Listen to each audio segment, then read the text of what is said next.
Bem, olá a todos. Eu sou o André Diogo, eu sou membro do grupo Nietzsche Kite da UFMA, que é o grupo de estudos em Nietzsche da Universidade Federal do Maranhão. E eu irei apresentar aqui um trabalho que trata de uma obra do Nietzsche, que é O Humano Demasiado Humano. O título do trabalho é O Problema do Conhecimento em Um Humano Demasiado Humano, de Friedrich Nietzsche, Filosofia Histórica, Química das Representações e Sentimentos e Estima das Verdades Despretensiosas. Os autores são eu, André Diogo Santos da Silva, que sou graduando em Filosofia pela Universidade Federal do Maranhão, e a professora mestra Ellen Caroline Vieira de Paiva, que é professora assistente do Bacharelado em Ciência e Tecnologia da Universidade Federal do Maranhão. Este trabalho é o primeiro de uma série de vídeos que tratarão de problemáticas acerca do pensamento nietzschiano. O conteúdo dos vídeos ele é pensado e discutido a partir de debates que nós temos dentro do grupo Nietzsche Kite, que é o grupo de estudos sobre Nietzsche da Universidade Federal do Maranhão, como já falei. Atualmente, nós estamos discutindo a obra Humano Demasiado Humano 1, do Nietzsche. Vamos passar para o Humano 2. E este vídeo foi pensado para tratar de uma problemática, de algumas problemáticas que giram em torno do tema do problema do conhecimento nesta obra, em Um Humano Demasiado Humano. Bem, quais são os objetivos deste trabalho? Primeiro, é refletir sobre o problema do conhecimento em Um Humano Demasiado Humano 1. Segundo, analisar comparativamente a perspectiva da filosofia histórica em face da filosofia metafísica. Terceiro, relacionar a química das representações e sentimentos à ideia de estima das verdades despretensiosas. E quarto, identificar algumas implicações da noção de filosofia histórica nas diversas áreas da filosofia e do conhecimento. E qual a metodologia que nós utilizamos para esse trabalho? A metodologia consistiu em uma abordagem hermenêutica com método de procedimento histórico-filológico. Lembrando que a filologia foi um método que o próprio Nietzsche estudou e trabalhou, desenvolveu durante os seus escritos. De forma introdutória, a filosofia histórica surge nesta obra, O Humano Demasiado Humano, do Nietzsche, como outra resposta à questão: como uma coisa pode surgir de seu oposto? Para a filosofia metafísica, qual é a resposta que é dada a esta questão: como uma coisa pode surgir do seu oposto? A filosofia metafísica, responde que a origem das coisas é miraculosa, ou seja, é um milagre. O que se deve buscar é a coisa em si. E essa coisa em si, que vem de uma tradição filosófica, vamos dizer, desde o Kant, já é uma coisa, Nietzsche vai dizer até de uma forma engraçada, algo milagroso. E esse algo milagroso está relacionado com a metafísica. E até porque também, mais à frente, Nietzsche vai dizer que metafísica é, de certa forma, a base para o pensamento religioso. A filosofia histórica afirma que a coisa em si não é dada e que não se precisa do milagre metafísico. Então a filosofia histórica vai dar uma outra resposta à primeira questão: como uma coisa pode surgir do seu oposto, como o quente pode surgir do frio, como a água pode surgir do fogo, como o bem pode surgir do mal, etc. Como algo pode surgir do seu oposto. Enquanto a filosofia metafísica vai dizer que a origem é miraculosa, a filosofia histórica irá afirmar que a coisa em si não é dada e que não se precisa do milagre metafísico, pois na verdade não há opostos. Necessita-se e pode ser dada uma química das representações e sentimentos morais, religiosos, estéticos, culturais, sociais e do homem consigo mesmo. Essa química das representações e sentimentos será esclarecida mais à frente, mas desde já fala-se que elas, na verdade, resumem todo o livro. Quando Nietzsche, em uma citação, diz química das representações e sentimentos morais, religiosos, estéticos, etc. Cada termo dessa expressão, dessa sentença, é um capítulo do livro. Continuando, o filosofar histórico não pretende a coisa em si, ou verdades absolutas. O filosofar histórico possui uma estima pelas verdades despretensiosas e localizadas. Todas essas noções que a gente está introduzindo aqui, filosofia histórica, filosofia metafísica química das representações de sentimentos, verdades despretensiosas, localizadas, serão esclarecidos um pouco mais à frente. Dividimos o trabalho em alguns tópicos. O primeiro é filosofia histórica, química das representações e verdades despretensiosas. Depois nós temos implicações da filosofia histórica nas diversas áreas do conhecimento. E depois temos as considerações finais. Indo a esse primeiro tópico, nós começamos já com uma citação do Nietzsche, de Humano Demasiado Humano 1, bem um pouco no início da obra ele vai dizer, cito, em quase todos os pontos os problemas filosóficos são novamente formulados tal como 2000 anos atrás. Como pode algo se originar do seu oposto? Até o momento, a filosofia metafísica superou essa dificuldade negando a gênese de um a partir do outro, e supondo para as coisas de mais alto valor uma origem miraculosa diretamente do âmago e da essência da coisa em si. Já a filosofia histórica, que não se pode mais conceber como distinta da ciência natural, o mais novo dos métodos filosóficos, constatou, em certos casos, e provavelmente chegará ao mesmo resultado em todos eles, que não há opostos, salvo no exagero habitual da concepção popular ou metafísica, e que na base dessa contraposição está um erro da razão. Conforme sua explicação, a rigor, não existe ação altruísta nem contemplação totalmente desinteressada. Ambas são apenas sublimações, em que o elemento básico parece ter se volatilizado e somente se revela a observação mais aguda. Tudo o que necessitamos agora, e que somente agora nos pode ser dado, graças ao nível atual de cada ciência, é uma química das representações e sentimentos morais, religiosos, estéticos, assim como de todas as representações que experimentamos nas grandes e pequenas relações da cultura e da sociedade, e mesmo na solidão. A humanidade gosta de afastar da mente as questões acerca da origem e dos primórdios. Bem, essa aqui foi uma citação retirada lá de Humano Demasiado Humano, um livro para espíritos livres da Companhia das Letras, que tem tradução de Paulo César de Souza. E essa citação aqui vem lá da página 15 dessa mesma obra. Explicando um pouco. A filosofia metafísica defende a existência dos opostos, justificando que o surgimento desses opostos vem de algum milagre. Em contraposição, ou em termos nietzschianos, ficaria melhor dizer, em tensão em relação à filosofia metafísica, temos a filosofia histórica. A filosofia histórica não vai defender realizar a mesma defesa que a filosofia metafísica faz da origem miraculosa das coisas. A filosofia histórica afirma a não existência de opostos, afirma sim a existência da transição e da tensão. Então, quanto para a filosofia metafísica há o milagre como origem de duas coisas opostas, para a filosofia histórica há uma tensão, há uma transição. A filosofia histórica é semelhante à ciência natural, por possuírem ambas caráter científico. Através da filosofia histórica chegou-se à seguinte constatação. Aqui nós vamos dar outra citação, mas antes um termo interessante, um ponto interessante dessa primeira citação ainda é quando Nietzsche fala que a filosofia histórica não é mais distinta da ciência natural. Então, falar de filosofia histórica também, e o que vai ser mostrado ao longo da obra do Nietzsche, Humano Demasiado Humano, falar de filosofia histórica também é falar de filosofia científica. E filosofia científica, como nós estamos vendo, se contrapõe um pouco à filosofia metafísica, ou seja, aquela que vê milagre nas coisas, como origem das coisas e a essência da coisa em si. Através da filosofia histórica, que é essa que Nietzsche está defendendo, chegou-se à seguinte constatação.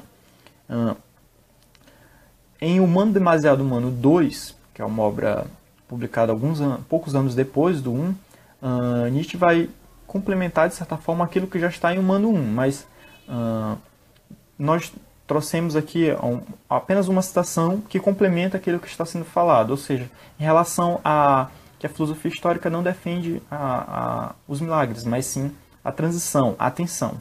E para elucidar esse conceito de tensão, nós sugerimos a leitura do artigo do Brusotti, Marco Brusotti, que é intitulado Tensão, um conceito para o grande e para o pequeno, que tem tradução de Rogério Lopes, e foi publicado na revista Dissertatio, em Pelotas, Rio Grande do Sul, número 33, página 35 a 62, inverno de 2011. Bem, e qual é a citação de Humano Demasiado Humano 2, que complementa isso que está no 1, essa citação anterior que foi do 1? Cito: hábito das oposições. A imprecisa observação geral enxerga em toda a natureza oposições, quente e frio, por exemplo, onde não há oposições, mas apenas diferenças de grau. Esse mau hábito nos induziu a querer entender e decompor, segundo essas oposições, também a natureza interior, o mundo ético e espiritual. Não há ideia de quanta dor, presunção, dureza, alienação e frieza foi incorporada à sensibilidade humana, ao se acreditar haver oposições em vez de transições. Então, para Nietzsche, enquanto a filosofia histórica vê oposições nas coisas, enquanto a filosofia metafísica vê oposição nas coisas, a filosofia histórica verá o quê? Verá transições, ou, em termos nietzschianos, conforme Marco Brusotti, verá tensões nas coisas. Então, não é que exista quente e frio, mas sim existe diferenças de grau. Então, uma tensão, uma transição. Ora, um grau maior, que vamos dizer está quente, ora, grau menor, vamos dizer que está frio, mas na verdade são apenas diferenças de grau, não oposições.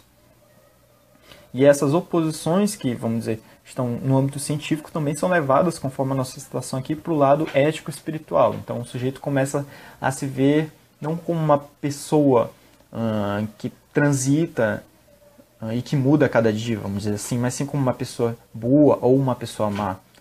Talvez por isso, mais à frente, Nietzsche vai escrever uma obra intitulada Além do Bem e do Mal. Assim, não há oposição metafísica entre quente e frio. O que há é apenas variação ou transição de temperatura.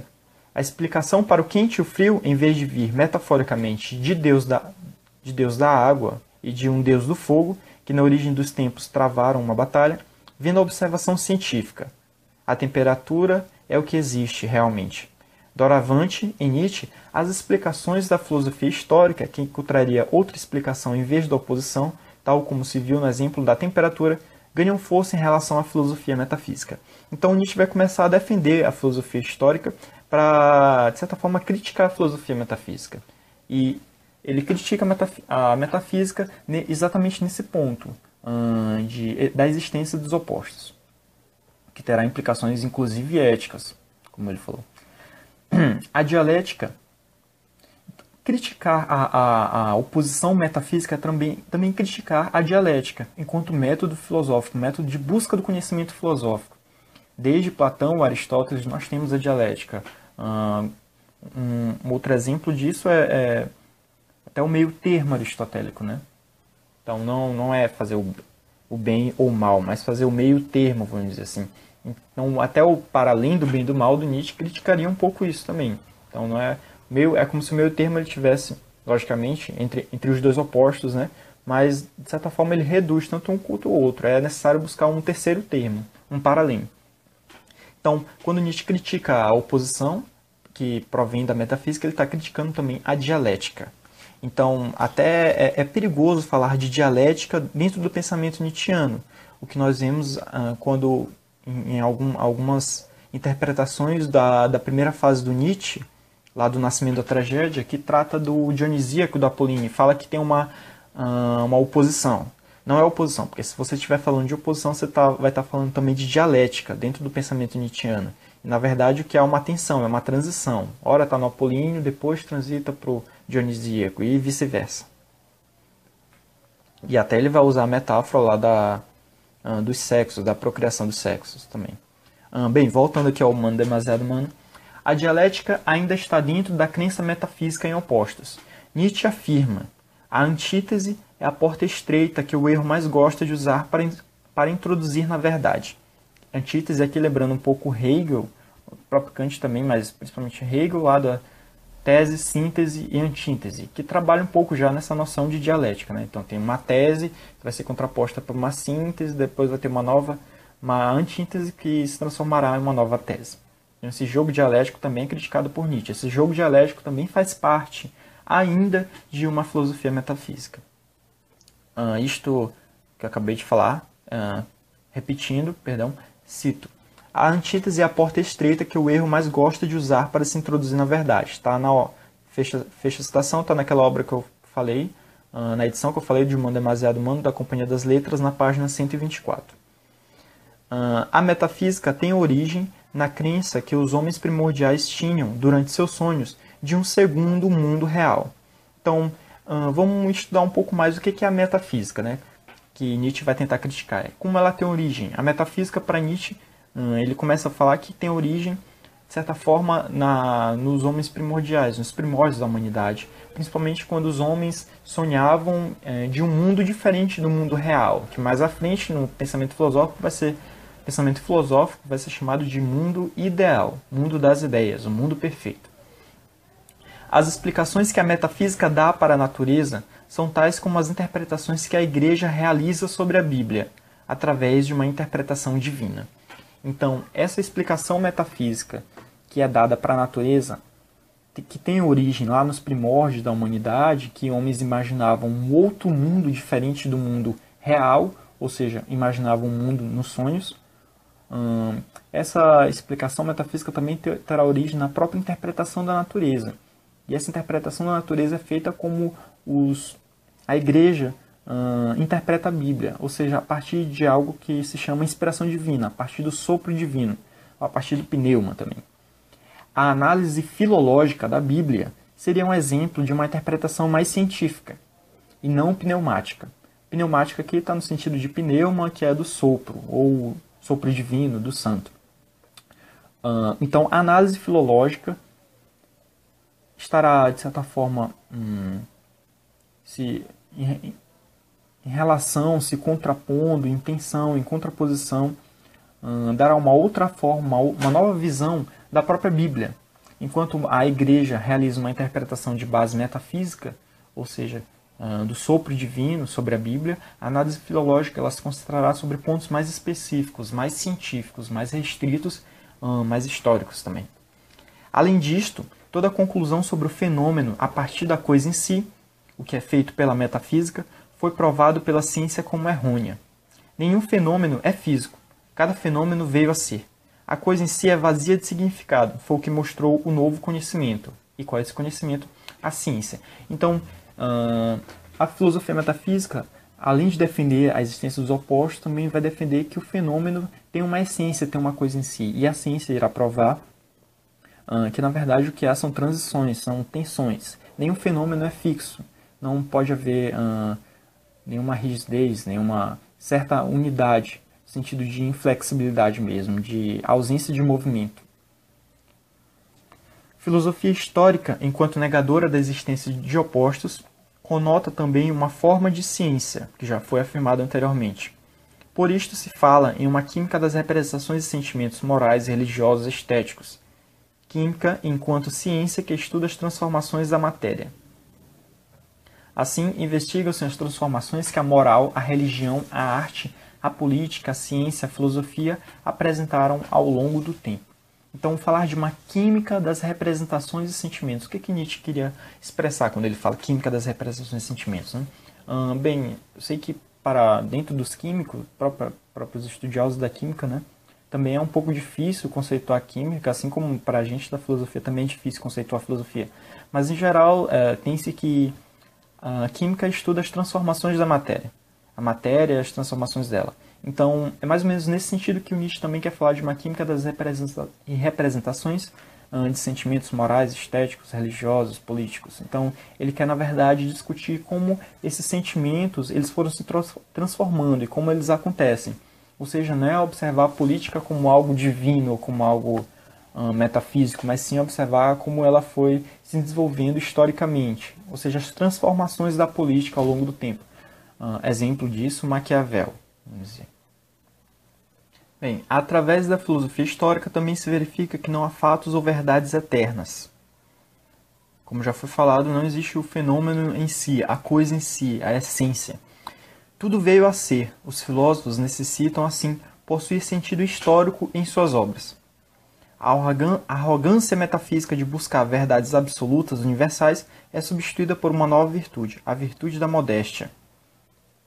A modéstia está Primeiramente, reconhecer que nós mesmos não somos obras nossas, não somos responsáveis pelos nossos sucessos ou fracassos. Ou também, modéstia pode significar uma falta de ambição. Se se comparar as promessas da ciência com as promessas da religião, talvez se consiga identificar a modéstia neste último sentido. Enquanto a religião promete uma vida sem dor e uma vida eterna, a ciência promete o mínimo de dor possível e uma vida que seja mais longa possível. Bem, aqui trabalha-se um pouco o tema das verdades despretensiosas. Falar de verdades despretensiosas em Nietzsche também é falar um pouco de verdades localizadas. E verdades localizadas, um ponto específico, se contrapõe às verdades universais. E as verdades universais pertencem não à filosofia histórica, à filosofia científica que está sendo aqui defendida por Nietzsche, mas sim à filosofia metafísica. E quando nós falamos em modéstia, também podemos falar virtude da modéstia, que o Nietzsche contrapõe aqui a virtude da soberba, de buscar verdades universais. Virtude da modéstia também está ligada a uma própria concepção pessoal, de se tornar um pouco mais modesto também, e podemos observar essa virtude da modéstia na comparação da ciência com a religião. Qual é essa comparação? Enquanto a religião ela promete a vida eterna e uma vida sem dor, essa vida sem dor está numa vida depois da morte, né? Assim como a vida eterna também, a ciência ela não irá prometer isso, mas apenas uma vida com o mínimo de dor possível e uma vida o mais longa possível. E isso comparado, e se a gente comparar uma vida com o mínimo de dor possível da ciência com a vida sem dor que a religião promete e uma vida o mais longa possível da ciência com uma vida eterna que a religião promete, a gente vai observar que a ciência é muito mais modesta em relação à religião. Então é outro exemplo dessa virtude da modéstia que o Nietzsche vai falar em Humano Demasiado Humano 1. Continuando. Em geral, no âmbito do conhecimento, cada filosofia atribui a maior utilidade ao conhecimento. Não existe nada mais importante para a vida. Procura-se algo que tenha uma importância. Enquanto isto, com a ciência, procura-se simplesmente o conhecimento, não sendo muito importante qual a consequência que a posse daquele trará. Uma utilidade em sentido positivo encontrada no conhecimento é o prazer que ele proporciona. Por se adquirir a consciência da própria força, por se ultrapassar antigas ideias e, por último, por se sentir acima dos outros, é que é encontrado prazer no conhecimento. Então, parece que a filosofia metafísica ela se utiliza da ideia de que há um prazer no conhecimento, há uma utilidade no conhecimento, enquanto a filosofia científica, a filosofia histórica, ela buscará o conhecimento pelo próprio conhecimento. Através de um método rigoroso que orienta a filosofia histórica, encontram-se as pequenas verdades, ou seja, as pequenas verdades são as verdades localizadas, e as verdades localizadas não são as universais, elas não têm tanta soberba quanto essas verdades universais. Portanto, elas são despretensiosas. Contêm aquilo que Nietzsche chamou de virtude da modéstia. O espírito científico possui uma estima pelas verdades despretensiosas. A ciência filosófica, filosofia científica, filosofia histórica, ela é libertadora. E de que será que ela liberta? Ela liberta, por exemplo, das necessidades criadas pela filosofia metafísica ou pela religião cristã, que tem aquela como fundamento. Durante o Humano Demasiado Humano 1, a gente irá falar que a filosofia cristã, o pensamento cristão, melhor dizendo, tem a filosofia metafísica como base. E ao criticar a religião cristã, ele também está criticando a metafísica. Então, por exemplo, quando ele está falando Deus está morto, ele está, de certa forma, dando uma certa criticada, uma certa cutucada também na metafísica. A ciência filosófica consegue fazer tal libertação, pois as necessidades criadas são apreendidas e limitadas no tempo. Além disto, o homem do pensamento científico não é o das convicções, a crença de estar em posse da verdade absoluta. Enquanto os metafísicos e os religiosos atribuem a aquilo que ainda não foi explicado a qualidade inexplicável, sobrenatural, miraculoso, o homem científico apenas o qualifica como simplesmente inexplicado. Então, se tem uma grandeza que ainda não foi totalmente desvendada, o que a filosofia metafísica vai dizer, segundo Nietzsche? Vai dizer que ela possui um milagre, que ela é algo que não pode ser explicado, simplesmente pelo fato de ela ainda não ter sido explicado na história. Mas a filosofia científica vai apenas detectar isso. O quê? Que ela ainda não foi explicada. Por exemplo, o que veio antes do Big Bang? Quanto a, nós podemos dizer que para a religião tem uma explicação divina para isso, ou seja, Deus que se existir realmente o Big Bang, né? Então, a ciência ainda está buscando. Ou eu já vi até cientistas falarem que a ciência não pode dizer o que veio antes do Big Bang. Mas deixando isso de lado, enquanto os metafísicos, os religiosos atribuem àquilo que ainda não foi explicado a qualidade inexplicável, como a gente já falou, a filosofia histórica vai dizer que ele é somente inexplicado até o momento, né? O espírito libertado pela ciência filosófica ou pela filosofia histórica é o espírito livre. Então, esse espírito que se desprendeu da filosofia histórica e, portanto, do pensamento cristão é o espírito livre. Mesmo assim, há dois hábitos ruins de raciocínio que o espírito livre ainda tentaria se livrar. Quais são os... Mesmo o espírito livre ainda tem algumas prisões que ele tenta se livrar. Quais são essas? Primeiro, se uma coisa existe e se mantém, então ela é legítima e justa. Segundo, se uma opinião faz algo ou alguém feliz, então ela é verdadeira. Então, se uma coisa está dando certo até o momento, ela é justa ou ela é verdadeira. Essa seria a primeira crença que o espírito livre tentaria se libertar. E a segunda é se uma opinião faz algo ou alguém feliz, então ela é verdadeira. Então, se aquilo que uma pessoa me diz me traz um bem, então eu imagino aquilo como verdade. Isso está relacionado ao que nós falamos anteriormente sobre a utilidade do conhecimento que a filosofia metafísica proporciona, ou tenta descobrir, melhor dizendo. Então, se algo traz prazer, ele é verdadeiro. A filosofia científica seria algo quase neutro, teria uma neutralidade científica exatamente nesse ponto, no sentido de tentar não relacionar o conhecimento a um prazer, mas buscar o conhecimento pelo conhecimento. Um homem livre dos grilhões da vida, tais como o dever, os costumes, as tradições e a inverdade, tem como meta em sua vida a vontade de conhecer mais, renunciando a partir desta meta a muitas coisas que têm grande valor para a maioria dos homens. Então esse homem que está se libertando das suas crenças, que busca sempre conhecer cada vez mais, é o espírito livre. Bom, vamos partir, depois de ter analisado um pouco da filosofia histórica, para um segundo momento desse trabalho, que é implicações da filosofia histórica nas diversas áreas do conhecimento. Então, como foi citado anteriormente, através da filosofia histórica realizar-se-ia cito, química das representações e sentimentos morais, religiosos e estéticos, assim como de todas as emoções que experimentamos nas grandes e pequenas relações da cultura e da sociedade e mesmo da solidão. Fecha a citação. Nesse trecho, todos os posteriores capítulos de Humano Demasiado Humano estão incluídos, desde a contribuição à história dos sentimentos morais a o homem a sós consigo.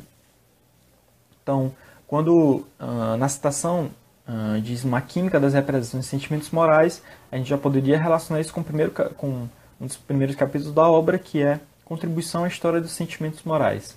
Esse capítulo é bem interessante, pois a gente já começa a fazer todo aquele método que ele propõe da filosofia histórica, ou seja, de descobrir um sentido histórico para as coisas, de buscar verdades localizadas, fazer uma química das representações. Química no sentido de analisar as transformações da matéria, ou, no caso moral, analisar as transformações das leis morais ao longo da história. Sendo assim, tentar-se-á identificar, através da referida obra, implicações que a noção de filosofia histórica realiza sobre as diversas áreas do conhecimento.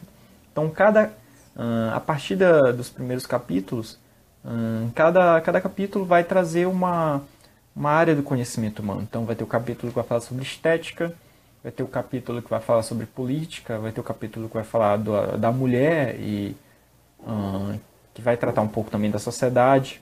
Vai ter o capítulo que vai falar um pouco de psicologia, vamos dizer assim, quando o Nietzsche está falando lá do homem a sós consigo. Então vamos lá tentar descobrir qual a implicação da noção de filosofia histórica, que critica a filosofia metafísica, como nós já falamos, qual a implicação disso em vários âmbitos do conhecimento humano. Primeiramente, percebe-se que a história dos sentimentos morais tem alguns estágios. Então, perceber que a moral tem alguns estágios é desvendar a história da moral. E desvendar a história da moral é ver que a moral ela não é uma coisa em si, mas sim que ela transitou por várias morais, vamos dizer assim, ou seja, que houve uma espécie de tensão. Primeiro, quais são esses estágios? Primeiro, as ações isoladas são denominadas boas ou más. Segundo, esquece-se que elas foram denominadas e acredita-se que os adjetivos bom ou mal são intrínsecos às ações. Terceiro, os motivos daquelas ações são chamados de bons ou maus. Quarto, o predicado bom ou mal é dado a todo ser que cometeu a ação. Quinto, torna-se o homem responsável pelos efeitos das ações que cometeu, depois pelas ações, depois pelos motivos daquelas ações e, por último, pelo seu próprio ser. Entretanto, o homem não pode ser responsável pelo seu próprio ser, pois é consequência de elementos passados e presentes. O erro da responsabilidade baseia-se, no erro do livre-arbítrio. Então aqui Nietzsche vai passando todos os estágios daquilo que ele fala de estágios da moralidade, estágios da moral, que culminarão na afirmação de que o homem é responsável pelos seus atos, quando Nietzsche vai afirmar algo oposto, que seria a necessidade, ou seja, o homem não tem responsabilidade sobre seus atos. E essa ideia de que o homem é responsável pelos seus atos tem uma outra fundamentação, que é o livre-arbítrio. Nietzsche fala exatamente livre-arbítrio, não liberdade. Liberdade ele fala em algumas passagens, mas ele fala mais um pouco livre-arbítrio. E livre-arbítrio é uma expressão mais utilizada pela moral cristã. A respeito da vida religiosa, que na verdade é uma derivação da própria moralidade também, uma espécie de moralidade, verifica-se com a filosofia histórica em que contexto aquela se originou, ou seja, como a filosofia histórica vai dizer que a vida religiosa teve origem. Nos tempos da humanidade primitiva, as leis da natureza eram totalmente desconhecidas. Então não se sabia por que chovia, não sabia por que fazia sol, não sabia por que nevava. Chovia ou não chovia, podia nevar ou não nevar. Então não existia algo como a causalidade natural, não existia essa lei de causa e efeito, vamos dizer assim, na humanidade primitiva.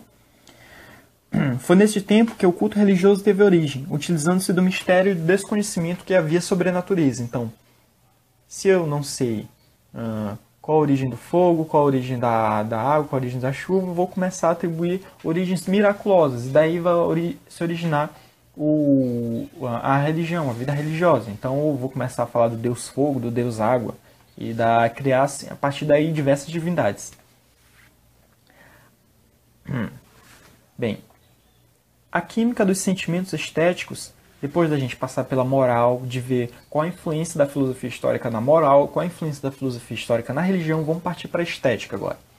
A química dos sentimentos estéticos tem as mesmas consequências que aquilo que Nietzsche também fala enquanto ciência da arte. Então Nietzsche já começa falando de uma ciência da arte. Para desmistificar um pouco essa concepção da estética e da arte enquanto algo metafísico, enquanto algo milagroso, enquanto algo que vem de uma inspiração do artista, vamos dizer assim. Para Nietzsche, o artista pretende que sua obra participe da ideia da perfeição. Sobre a perfeição é necessário fazer o seguinte esclarecimento. Além da perfeição, a ideia de grandeza de espírito também pode ser analisada através da questão do vir a ser. Então, a gente vai analisar o que a gente vai falar um pouco mais à frente da perfeição enquanto vir a ser. E além da perfeição também a grandeza é algo que tem a ver com este vir a ser. Falar em vir a ser é também falar de processo histórico, de como aquilo se deu ao longo do tempo, de como aquilo sofreu um processo de transição e de tensão. Cito: grandeza significa dar direção. Nenhum rio é por si mesmo grande e abundante. É o fato de receber e levar adiante muitos afluentes que o torna assim. O mesmo sucede com todas as grandezas do espírito. Interessa apenas que um homem dê a direção que os muitos afluentes devem seguir, e não que ele inicialmente seja pobre ou rico em dons. Fecho a citação, está na página 243 da edição que nós estamos utilizando de Mano Demasiado, Mano 1. Bem, então assim como o homem não nasce, vamos dizer, já com essa grandeza ou perfeito, mas sim que ele sabe utilizar os afluentes, assim como aquele grande rio recebe os afluentes, o homem que se diz com uma grandeza, ele também maneja um pouco todas as influências que ele recebe. Então, a respeito da grandeza e mais especificamente da perfeição. Então, retomando, para Nietzsche, o artista pretende que sua obra participe da ideia de perfeição. Então, ele pretende que sua obra seja a mais perfeita possível. Ou não, na arte contemporânea, né? Pós-Nietzsche, vamos dizer assim.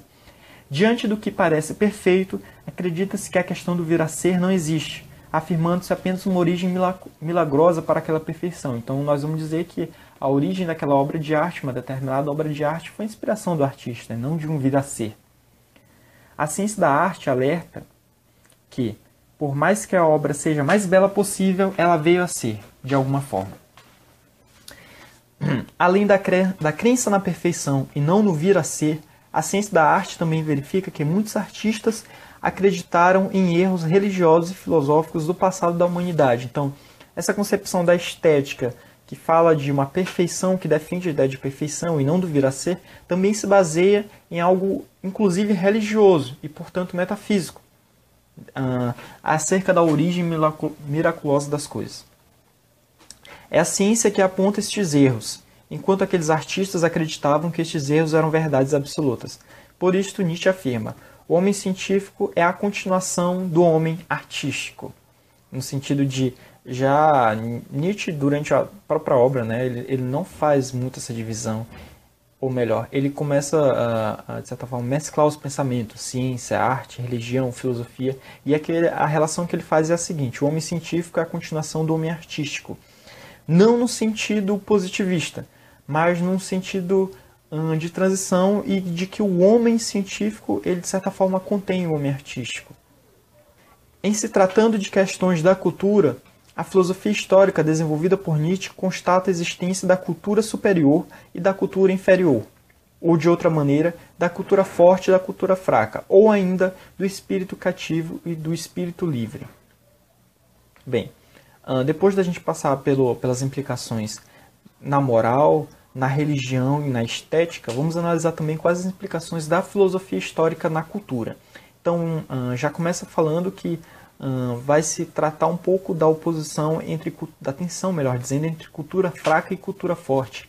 E essa tensão também vai implicar em outra tensão, em outra transição, que é entre o espírito cativo e o espírito livre, que até é o subtítulo da obra, né? O Mundo Demasiado Humano, um livro para espíritos livres. Esclarecendo um pouco mais o que é o espírito livre. Espírito livre também pode ser compreendido pela metáfora do andarilho. A metáfora do andarilho tem um último fragmento de Um Mundo Demasiado Humano 1, fala do andarilho também, mas o andarilho tem uma seção de Um Mundo Demasiado Humano 2, na edição também da Companhia das Letras, que nós utilizamos, também com tradução do Paulo César de Souza, que vai falar um pouco mais do andarilho, vai esclarecer um pouco mais a metáfora do andarilho, que vai aparecer em outros momentos também da obra de Nietzsche. O espírito livre, continuando, também pode ser compreendido pela metáfora do andarilho. O andarilho é aquele que se dirige sem uma meta. Ele alcançou a liberdade da razão. Comparando o andarilho com um viajante qualquer. Um viajante qualquer, ele sempre tem uma meta. Ele viaja, ele tem um lugar onde ele vai chegar. O andarilho não, ele está sempre viajando. O andarilho é aquele que se dirige sem uma meta. Ele alcançou a liberdade da razão. Ele não está preso a nada em particular, por isto adora a mudança. O andarilho sofrerá com noites ruins, mas depois que o sol nascer, virão momentos luminosos e felizes para ele. Aqui é uma citação que nós utilizamos também, que está lá nessa edição que nós utilizamos, na página 271 e 272 de Um Mundo Demasiado Humano 1, da Companhia das Letras. Bem, continuando sobre essa tensão que há entre espírito livre e espírito cativo, mas anterior também cultura forte e cultura fraca. Enquanto o espírito cativo é aquele que possui ligações com a moral, com a tradição, com a cultura, com outras pessoas, o espírito livre pensa de modo diverso em relação ao que predomina no seu tempo e na sua cultura. Então, qual é a característica do espírito cativo? É que ele tem ligações. Enquanto o espírito livre, ele pensa de modo diverso ao que está na sua cultura, ou seja, ele é livre do seu próprio tempo. Vamos dizer, estaria à frente do seu tempo. Mas o espírito cativo também pode ser compreendido muito bem pelo Pequeno Príncipe. Lá no Pequeno Príncipe tem uma hora que a raposa diz, né? Tu te tornas eternamente responsável por aquilo que cativas. Então a noção de responsabilidade que está aí no Pequeno Príncipe é algo que pode ser relacionado aqui com o que nós estamos falando de ligação. E ligação com o quê? Com a moral, com a estética, com os valores políticos também. Então o espírito livre seria aquele diferente, algo diferente do próprio Pequeno Príncipe. O espírito livre é a exceção da regra, criada e seguida pelo espírito cativo. Os espíritos livres querem estar em posse da verdade, mesmo que, por exemplo, tenham que abdicar da moralidade. Então, muitas vezes os espíritos livres são chamados de morais, porque eles não seguem aquilo que está na tradição, em favor da busca da própria verdade. O espírito livre está fora, está para a filosofia histórica, por isto exige razões, como o espírito cativo está para a filosofia metafísica. O espírito cativo exige a fé. O espírito cativo, ele exige aquilo que já está na tradição, aquilo que foi estabelecido em lei, de outra forma também. Então, ele tem como pressuposto a fé, enquanto o espírito livre, ele busca razões para aquilo que está posto, para aquilo que foi descoberto, vamos dizer assim. Então, enquanto o espírito cativo tem por fundamento a filosofia metafísica, o espírito livre é o desenvolvimento da filosofia, de um espírito baseado na filosofia histórica, melhor dizendo. E é da fé dos espíritos cativos que os estados e as ordens da sociedade adquirem força. O espírito cativo tem fé que aquilo que o Estado lhe promete como um bem realmente o será, e assim o toma por verdadeiro. A fé dos espíritos cativos justifica as seguintes coisas. Cito: medida das coisas nos espíritos cativos. Isto está na página 146 da edição do Humano Demasiado Humano 1, aqui utilizado. Medida das coisas nos espíritos cativos. Há 4 espécies de coisas que dizem os espíritos cativos são justificadas. Então, explicando, os espíritos cativos afirmam 4 coisas que são justificadas. E quais são? Retomando a citação. Primeiro, todas as coisas que duram são justificadas. Segundo, todas as coisas que não nos importunam são justificadas. Terceiro, todas as coisas que nos trazem vantagem são justificadas. Quarto, todas as coisas que nos custaram sacrifícios são justificadas. Fecha a citação. Assim, as razões que o espírito cativo constrói para a justificação das coisas estão na duração da coisa, no não aborrecimento desta, na sua utilidade e no sacrifício que se fez por aquela coisa. Em suma, o espírito cativo ele toma por justificado aquilo que ele deposita a sua fé. O espírito livre é fraco, débil, perante aquele que tem a tradição junto consigo, ou seja, o espírito cativo, pois este já tem um caminho determinado a seguir, enquanto o espírito livre está inseguro em qual dos diversos caminhos que conseguiu perceber e que ele irá trilhar. O espírito livre é fraco e o cativo o forte. Então, o espírito cativo é o representante da cultura forte, ou seja, aquela cultura que se mantém, que é coesa, enquanto aquela cultura que não se mantém, que ainda não está totalmente forte, ela é formada por espíritos livres, que são espíritos fracos também. Com relação às ações do homem em sociedade, a presunção destaca-se como elemento de rebaixamento daquelas ações. Todas as belas coisas que os homens fazem tornam-se repugnantes ao serem feitas com presunção, seja o respeito, a amizade, a confissão, etc. A presunção está no querer significar mais do que se é. No auge da idade da presunção, que ocorre próximo aos 30 anos, cria-se um desgosto por ser tanto e parecer tão pouco aos outros. Quando, ao se começa a parecer mais, a crença de ser muito antes forte começa a diminuir. No capítulo 7 de Humano Demasiado Humano 1, Nietzsche irá analisar não as relações dos homens em sociedade, mas sim as das mulheres.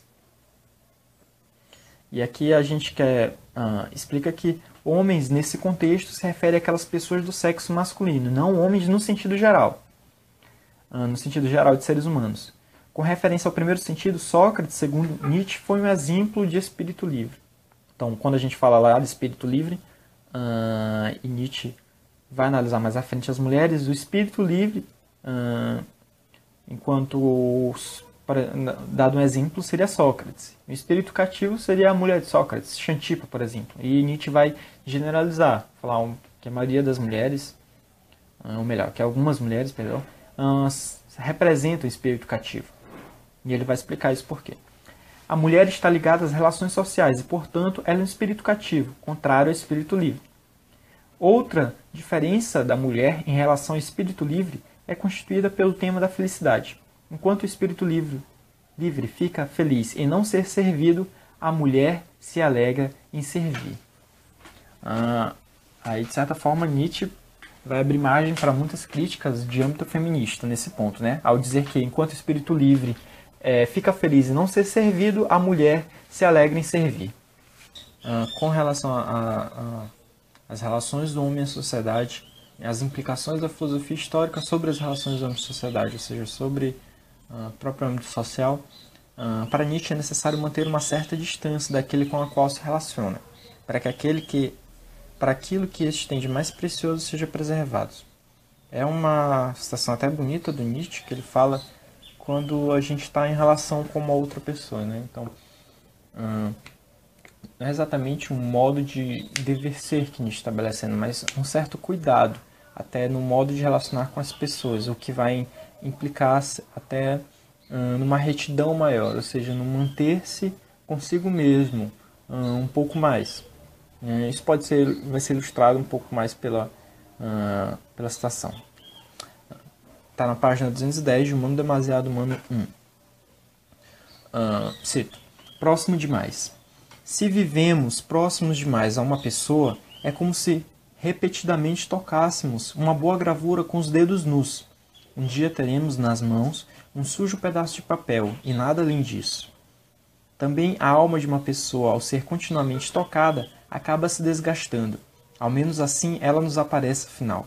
Nós nunca mais vemos seu desenho e sua beleza originais. Sempre se perde no relacionamento íntimo demais com mulheres e amigos. Às vezes se perde a pérola de sua própria vida. Fecha a citação. Então Nietzsche fala que às vezes nesse relacionamento a intimidade ela leva a própria pessoa a perder aquilo que ela tem de mais precioso, ou seja, a sua pérola, que é a metáfora aqui utilizada. Continuando. Uma possível consequência política da noção de filosofia histórica estaria no desaparecimento da subordinação perante o Estado. Então, depois de analisarmos quais implicações éticas, implicações da filosofia histórica sobre a moral, a ética, a moral e a ética também, a política, a sociedade, a cultura, a gente vai analisar um pouco mais especificadamente a política. Então, uma primeira consequência seria o fato de não existir mais a questão da subordinação ao Estado. E por que a filosofia histórica terá como consequência a não existência mais dessa subordinação ao Estado? A crença na autoridade absoluta que fundamenta a subordinação no Estado tem como base a crença na verdade definitiva. Se esta desaparece, ou seja, se a verdade definitiva desaparece, como é que ela vai desaparecer? Através da filosofia científica. Então a subordinação também será desvalorizada. Então, a subordinação ela tem como base a verdade universal, a verdade definitiva, ou seja, a verdade absoluta. Então, se a verdade absoluta do que é desenvolvida, que é criticada, melhor dizendo, pela filosofia histórica, desaparece, a subordinação ao Estado também irá desaparecer. A filosofia histórica pode também influenciar na construção de asserções sobre os sistemas de governo, e não apenas de comportamentos dentro do Estado, tal como for a subordinação. A análise seguinte do socialismo, por exemplo, é realizada a partir da filosofia histórica. Então Nietzsche irá, através da filosofia histórica, fazer análise, inclusive, do socialismo, do movimento socialista, que na época dele estava bem forte. Cito. Está na página 231 de Humano Demasiado Humano 1. Cito. O socialismo em vista de seus meios. O socialismo é o visionário irmão mais novo do quase extinto despotismo, do qual quer ser herdeiro. Seus esforços, portanto, são reacionários, no sentido mais profundo, pois ele deseja uma plenitude de poder estatal como até hoje somente o despotismo teve, e até mesmo supera o que houve no passado, por aspirar ao aniquilamento formal do indivíduo. Então, observando historicamente o socialismo, a gente vai concluir, vai perceber que ele é um herdeiro do que foi o despotismo. Continuando. Na esfera do homem consigo mesmo e da psicologia, a filosofia científica também provoca consequências, tal como na formação da identidade. Segundo Nietzsche, há uma confusão entre causa e efeito, confusão que a filosofia histórica procura resolver, e que tem essa confusão tem origem na filosofia metafísica.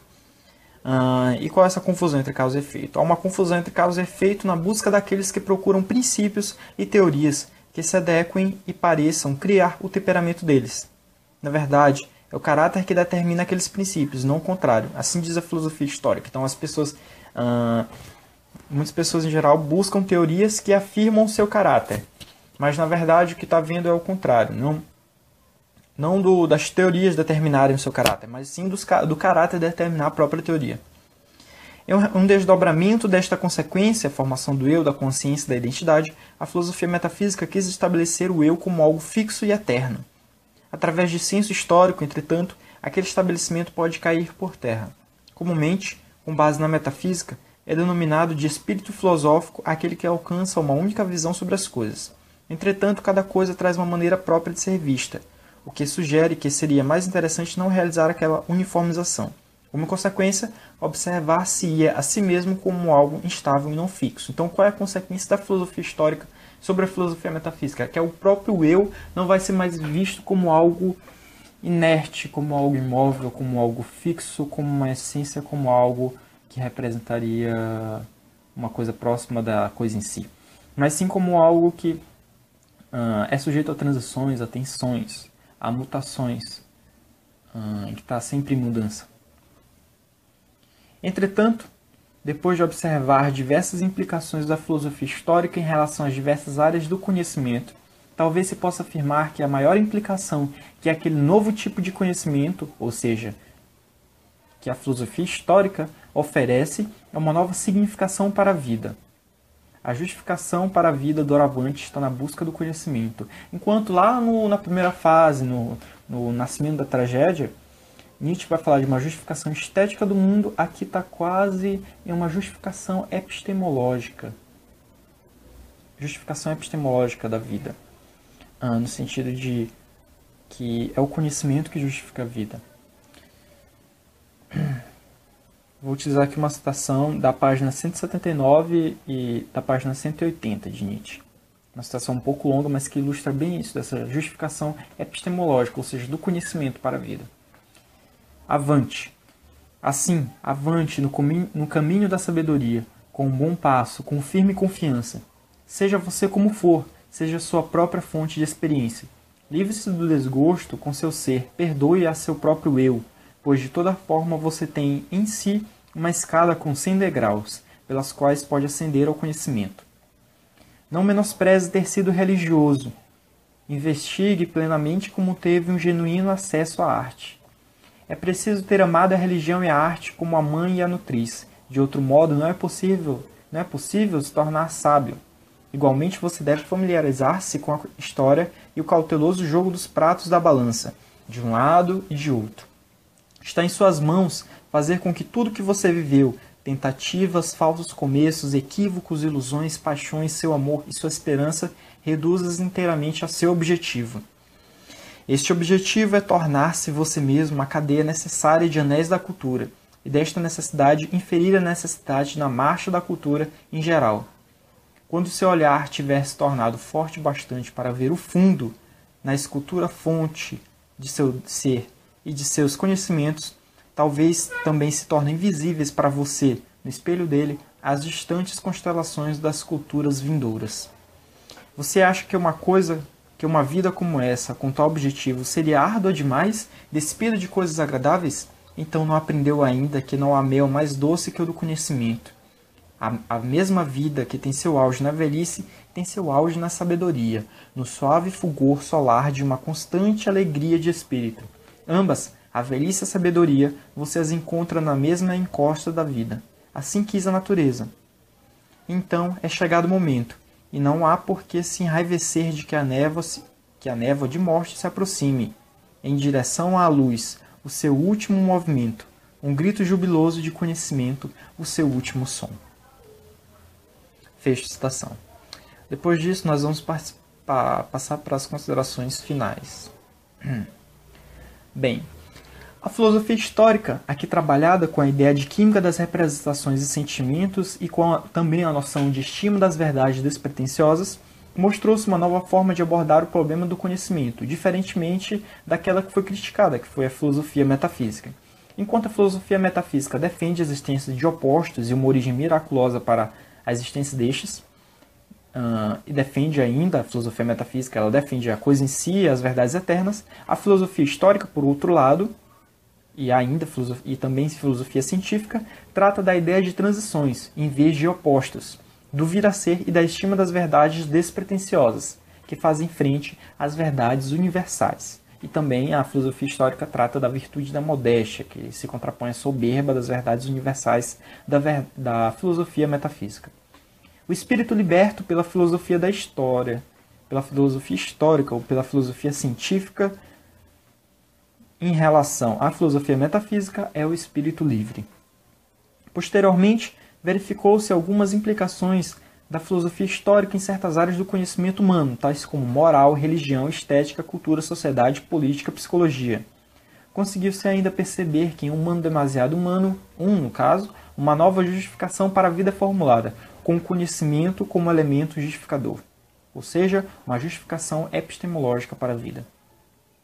Dessa forma, as verdades localizadas obtidas provisoriamente pela filosofia histórica resultam por determinar uma rediscussão dos modos de pensar e do significado da filosofia da Antiguidade Clássica até meados do século XIX, possibilitando diversos outros caminhos para a filosofia contemporânea subsequente ao pensamento nietzschiano. Então, desta forma, falar de um problema do conhecimento humano em Um Mundo Demasiado... problema do conhecimento em Um Mundo Demasiado Humano é tratar um pouco dessas questões. Filosofia histórica, filosofia metafísica, estima das verdades despretensiosas, verdades localizadas também, química das representações e sentimentos. E é interessante perceber ainda, por último, que todo essa crise que Nietzsche está estabelecendo aqui em relação ao conhecimento, a filosofia metafísica, que quando ele está ele está criticando a filosofia metafísica e está defendendo uma filosofia histórica, ele está, na verdade, criticando toda a história da filosofia anterior a si, que teve por base uma filosofia metafísica. Exemplo disso, toda a filosofia que se baseou numa dialética também. E quando ele está fazendo isso, Nietzsche está estabelecendo uma crise no próprio conhecimento, na própria filosofia e no conhecimento em geral. Só que essa crise também tem a ver com a própria crise que Nietzsche estava passando no momento que ele estava vivendo, que era ali meados da década de 1880, em que ele está doente, está sofrendo com várias doenças e também está passando por momentos até de dificuldades na própria carreira dele. Então ele está passando por uma crise moral também, que ele teve briga com o Wagner, está nesse momento rompendo com os antigos amigos dele, seja da academia ou da própria sociedade geral, tal como o Wagner. Então ele está passando por uma crise moral, ele também está passando por uma crise social, política também, até de saúde. Então é nesse momento, lá por volta da década de 1880, que ele vai procurando novos ares, e esses ares também vão refletir numa nova postura filosófica dele. Então, desta forma, a gente verifica que a crise que é exposta, O Mundo Demasiado Humano 1, tem como base a própria crise que o Nietzsche estava passando também, né? Que vai refletir na forma dele pensar, dele escrever, que vai começar a ser por aforismas também agora, nas próprias críticas que ele vai tecer a vários modos de pensamento e das relações sociais, da política da sua época, a estética também, a própria arte.